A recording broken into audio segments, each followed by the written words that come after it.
The Plague, Albert Camus.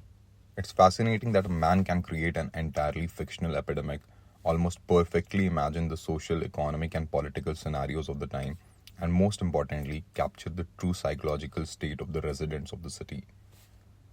Albert Camus' The Plague does exactly this.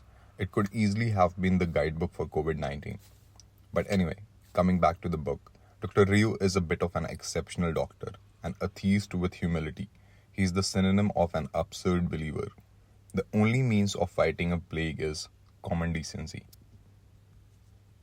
I assume if you have reached this corner of the web, you have definitely read the book. I won't get into the depth of Camus' unprecedented literary genius. I'd rather talk about certain events from the book.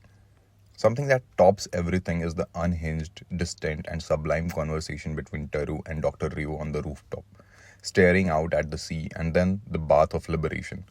Of all the major characters in the book, these two were pre molded, already formed by their ideals and experiences with little room for change. They were, if I may say, already living in the absurd. Taru did not have a moral epiphany like Rambert, who transformed from a selfish lover to a man of conscience. Nor was he an opportunist amidst people suffering like Cotard. He chose his path.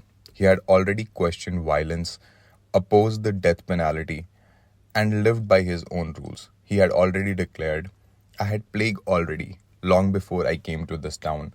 I have had plague in my heart. Ryu, on the other hand, was an atheist with humility. His disbelief in God didn't fill him with superiority. It gave him a sense of responsibility. Like Ingmar Bergman says, imagining an almighty above us makes us weak. Ryu was not weak, he was tough. He lost his wife, he lost Teru, and he took it all in.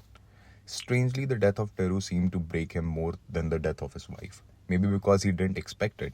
Maybe because proximity with strangers can create relationships just as deep, just as special as those built over years. It took years for Father Panlu to begin doubting his preachings, to reach even the smallest degree of uncertainty. But nothing brings the irrationality of blind faith into sharper focus than the death of a child. He probably died with unanswered questions, a series of doubts and guilt in his heart. Questions that might have been answered by the philosophy of the absurd. I wish I could tell him that even if his ideals were fictitious, they still helped keep the lost and directionless in line. No, Father, I have a very different idea of love, and until my dying day, I shall refuse to love a scheme of things in which children are put to torture. The child's death is in itself an unexplained phenomenon, one that shakes even the strongest religious foundations. You can't reason with it, you can't theologize it.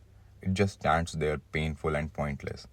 An incident that impacts deeply, even briefly, can change survivors for life. There will always be some lifelong changes. Quarantine can bring us closer to ourselves.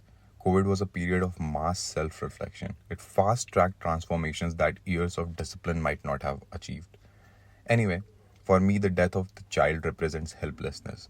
The action of Ryu and Taru represent hope. Two extremes of life, isn't it? As an absurdist, that's what life is about, following your duty with a buried awareness of possible failure and unexpected calamity, but you still carry on, you still try. What's true of all the evils in the world is true of plague as well. It helps men to rise above themselves. Life goes on until it doesn't.